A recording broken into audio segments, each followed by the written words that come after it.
પોરબંદરની વીજે મોઢા કોલેજમાં ચાલતા બીસીએના ક્લાસ આમ તો સાવ સામાન્ય છે. અન્ય કોલેજમાં ચાલતા ક્લાસની જેમ જ અહીં પણ ક્લાસ ચાલી રહ્યા છે અને વિદ્યાર્થીઓ ભણી રહ્યા છે. જોકે આ વિદ્યાર્થીઓ વચ્ચે એક વિદ્યાર્થી સામાન્ય નથી. નાગાજણ રાણાવાયા નામનો આ વિદ્યાર્થી અન્ય વિદ્યાર્થીથી અલગ છે.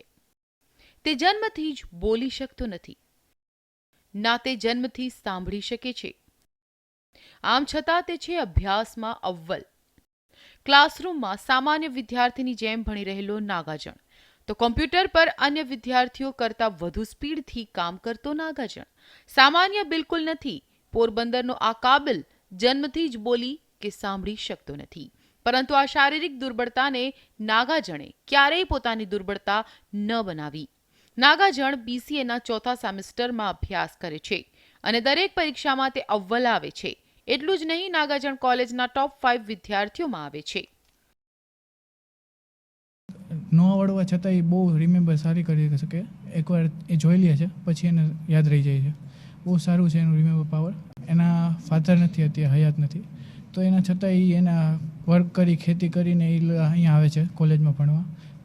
નાગાજણને ભણાવવો શાળાના પ્રોફેસર માટે પણ એક પડકાર હતો, પરંતુ શાળાના સ્ટાફે નાગાજણ માટે અલગ વ્યવસ્થા કરી અને તેને અભ્યાસમાં મદદ કરી.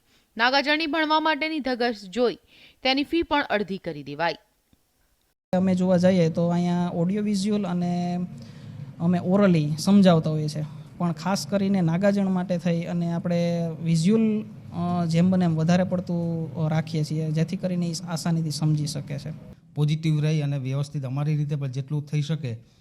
આર્થિક રીતે પણ ઘણું નબળું હોવા છતાં એ પણ કોલેજ દ્વારા આર્થિક વ્યવસ્થા પણ અમે જેટલી શક્ય છે એટલી કરી આપીએ છીએ.